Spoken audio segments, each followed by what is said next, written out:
15 years after their original release, Pokémon Diamond and Pearl are finally getting their much-requested remakes. Pokémon Brilliant Diamond and Shining Pearl will bring the series back to the Sinnoh region for the first time since 2009, featuring graphics intended to evoke the look and feel of the classic games in the series. But do they still hold up after all these years? Here's how we feel after seeing it for ourselves.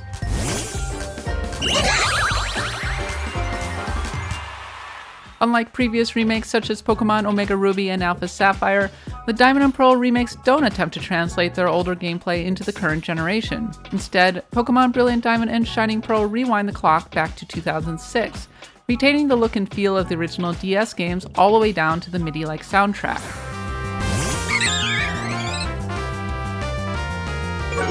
It's wildly different from the more recent Pokémon Sword and Shield, which attempts to mix somewhat modern graphics with online social elements like the wild areas and raids. By comparison, Pokémon Brilliant Diamond and Shining Pearl are very much a nostalgia trip. It even brings back the old Union Room, a kind of visual lobby system introduced back in the days of Pokémon Fire Red and Leaf Green in 2004. The remakes are at pains to preserve the look and feel of the original games, and until I saw Brilliant Diamond and Shining Pearl in action, I didn't realize how much I missed it. Returning to the overhead camera angle is refreshing, in some ways bringing me all the way back to the days of Red and Blue on the Game Boy.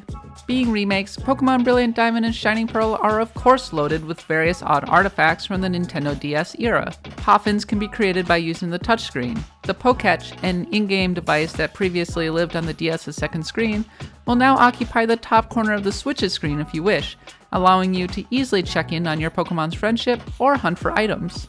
This was an era when the DS's touchscreen was still a fresh and novel concept, so lots of Diamond and Pearl's features make use of it in one way or another, from the screen-tapping rhythm game of the Super Contest to the ability to put stickers on Pokeballs. Even the random badge polishing mechanic returns in this one. That doesn't mean these are one-to-one remakes of the original games. Among other additions, Pokémon Brilliant Diamond and Shining Pearl will feature the more robust version of Experience Share, meaning that XP will be doled out across the entire party.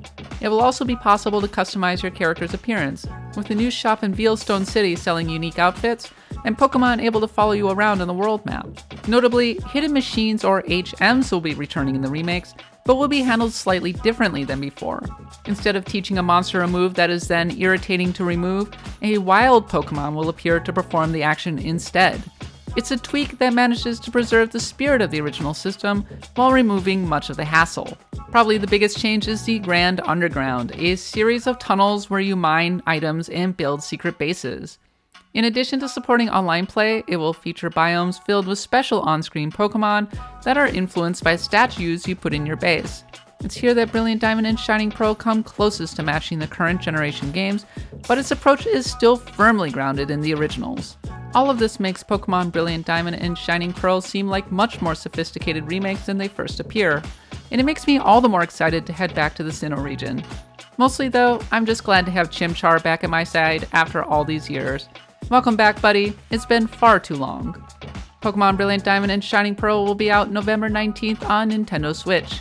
There's lots more Pokémon coverage on the site, and for everything else you need to know about the rest of the video game world, stick with IGN.